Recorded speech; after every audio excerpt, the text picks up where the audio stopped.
morning, Sharif. I'm here with Jen Vrigel and Tasha Ferris from the Corning Quilters Guild. Thank you so much for being here. It's great to be here. I know, I'm so excited, and we're joined with this masterful thing behind me. I can't wait to get into that, and it looks like you brought all the pieces too. So tell me a little bit just about a little quick overview of what the Guild is. So the Guild is local quilters who come together, and all skill sets. We have beginners, we have very advanced people. We could do traditional and modern, and all are welcome to learn. Exactly. Well, I'm so excited, and we have a lot of pieces to get into, and again, very excited for you to be here. So we got more. I know it's mornings and Cornings, but we're in the Elmira studio again for one more week, just because our very own Chelsea is out today. But we're back here in the Elmira studio again with Jen Vrigel and Tasha Ferris with the Corning Quilters Guild. I'm so happy that you guys girls can be here with us today. And so I wanted to start just basically how you got into it. So I'm going to start with you, Jen, because you said you've been with them the longest. Yes. So how did you get into it? So I've actually been sewing for a really long time because I learned from my mom as a very small child, and it's been my hobby for years. And whenever I moved to Corning to take a job at Corning Incorporated after school, I wanted to find out where the other people who sewed were. And I looked around a little bit and found the Corning Quilters Guild and just showed up one day at one of their meetings. Nice. And so you can just show up. Yes, you absolutely can just show up to a meeting and introduce yourself and there you go. Be warmly welcomed. Go from there. And then Tasha, how about you? How did you start? So I was introduced to sewing as a child as well, and it just evolved into quilting, and I showed up at the 2018 quilt show and joined there. Nice. And then when did the Guild start overall? It was 45 years ago. Wow. Yep, so. Okay, there you go. Well, we're going to have more, and we're going to get into this bad boy behind us and how that was made, and that's very interesting. We have some things that you'll show us, so again, stay with us because we have more with Tasha and Jen through 7, so stay with us. All right, Tasha and Jen. Well, I had Becky McNeil on 2 weeks ago, and she was telling me all about modern quilting. And now, Jen, you were saying this is a modern quilt, but tell me how there's difference between the two. So for our quilt this year, I would say that the color and the usage of color is a very modern approach to quilting. Okay. But actually the quilt block itself and the layout is a very traditional pattern. Okay. And that particular one, it's called Drunkard's Path. Okay. And it's actually pretty simple. Okay. Oh yeah, you brought up all the kids here. And I guess maybe these don't show up too well, but yeah, show us the colors. The colored pieces, you've got little quarter circles. Okay. And little wedges. Okay. And these are the only two pieces, the only two shapes in that entire quilt. Wow. And then the rest of it is all in how you match them together and then lay everything out as an ensemble. Now, Tasha, did you work on this as well? So I did one color set, along with, Jen had distributed the colors to different people, and I put the blocks together and gave them back to her, and she pieced the thing together. And what do you mean when you say a color set? So there are 6 different colors in the quilt. Okay. So I am responsible for the orange. Oh, okay, there you go. And so I put, there's like 24 of the smaller blocks in 6 bigger blocks. That's incredible. So. That's incredible. And then one of these. Oh, there you go. 24 of these. 24 of those. Perfect. All right, and then again, coming up next, we're gonna go into. We have like pictures of all the process of what it took to create this, so you're not going to want to miss that. That's going to be next. But all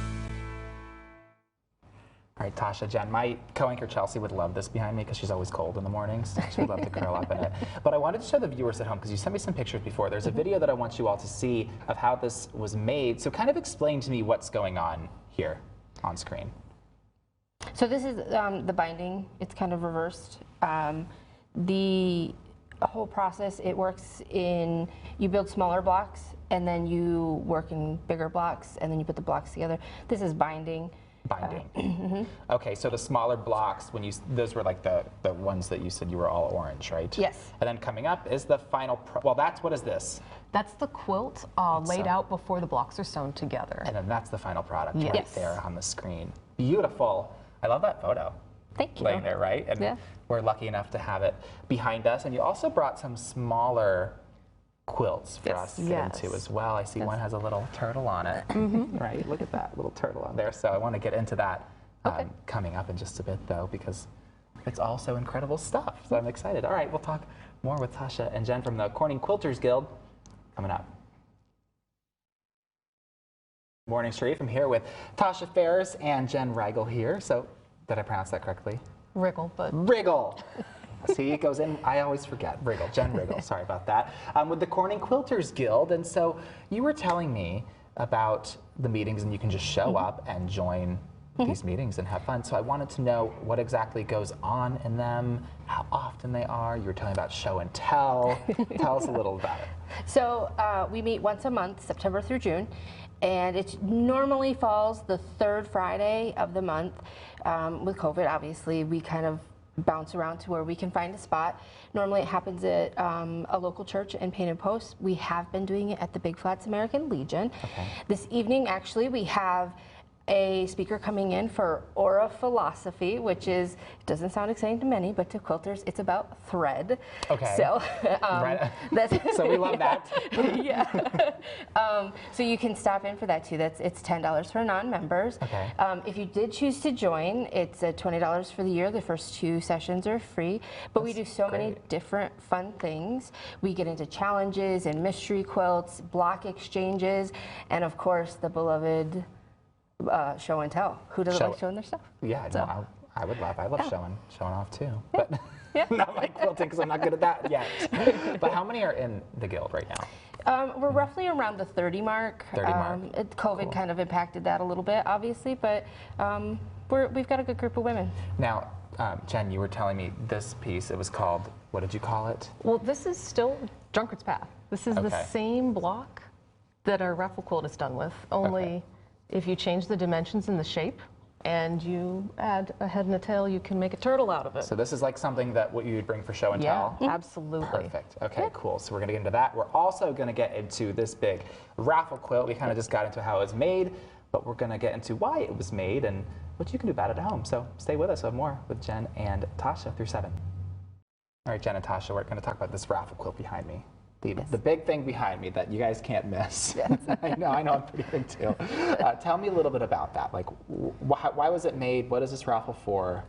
So the raffle quilt is our biggest fundraiser, and we do one every 2 years in conjunction with our quilt show. Okay. And it's the way that we raise money to go ahead and do activities within the guild. The teacher that Tasha mentioned, who's going to be at our guild meeting tonight for Aura Philosophy, that's one of the things that the money goes towards. So we raise money and then it all goes back to the benefit of our members. Nice. And then so when do people bid on it? So also on top of that too, the funds also raised go towards several charity events as well. We will donate goods to local charities. And I apologize, what was the question? The question was, where do people bid on it? Like, where is the raffle? Yeah, so we will draw a winner in June. So to purchase tickets, prior to that, we have a couple events coming up where you can buy them. Just playing with it. Yeah, we will be at Canyon Country Fabrics tomorrow from 9:30 till 3. We are settling in at Dickens in the Moore's Sporting Goods. It's in the old Ames Plaza. Okay. You can certainly reach out to us via Facebook or email us at corningquiltshow@gmail.com. Okay. And also Witches Stitches in Big Flats has tickets for sale as well. Nice. Okay, and that's all going to be on our website too. I'll put that all in the article after the show so people can find that if they're interested. It's just beautiful. I love it. I might get myself a ticket too. All right, well, thank you. And then we're talking about the big quilt show coming up as well. That's the big one. That's April? April. Yes. All right, we're going to get into that coming up next, so stay with us. You won't want to miss that. Back here with Jen Riggle and Tasha Ferris from the Corning Quilters Guild, 2 members here. And we have a big show coming up in the spring. Yes. Can you girls tell me about that? So our quilt show that is happening in 2022 will be April 30th and May 1st, 2022. We will be having it up at Watson Homestead in Painted Post, and along with coming in and viewing the quilts that are made by the members, you can obviously see our raffle quilt and purchase tickets for that. Okay. We will have raffle baskets as well, and we'll be bringing in vendors. And there will be some. Big deal. It is. It's a big deal for the community. It's great. Show many people's talents. So now, is the quilts for sale too? Do you sell them or just show them off? We just show them off at our show. Nice. Okay. And then is this an annual show? Biannual. Biannual. Okay, so people need to step up and get out and go. And we missed the one 2 years So ago, it's been so it's 4 4 years since we've had a quilt show. Okay, so definitely want to go to this one. It's been 4 years. That's right. I was just going to ask you. Probably COVID took us out. Yep. It did. Yeah. Well, okay. Well, I'll be really excited to go look, and won't want to miss that. We'll have more with Tasha and Jen coming up. So stay with us.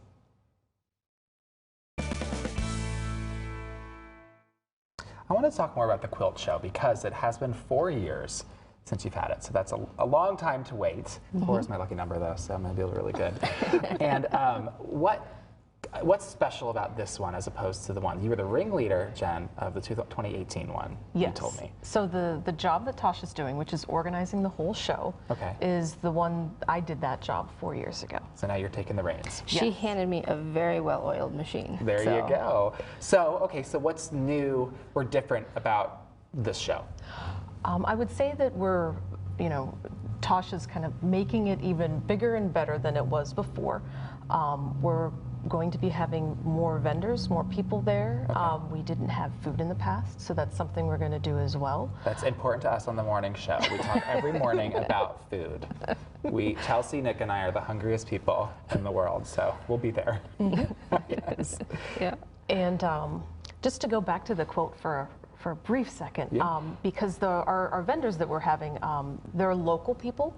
So some of the local quilt shops will be coming to, have things for purchase because our quilts aren't actually for purchase.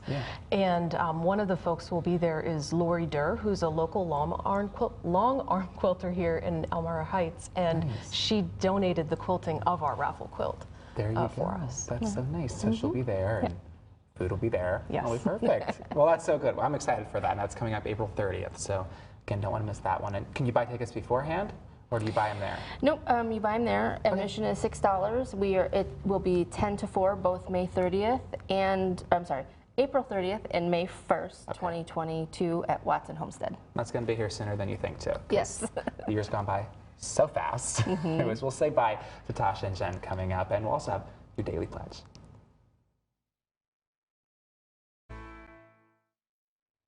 All right, back here, we're going to say goodbye to both Tasha Ferris and Jen Riggle here. Thank you so much for coming. It was great to be here. It was so much fun getting to learn how this incredible piece was made, and the Corning Quilters Guild. That's nice, and I can't wait for the quilt show. I'm definitely going to be there.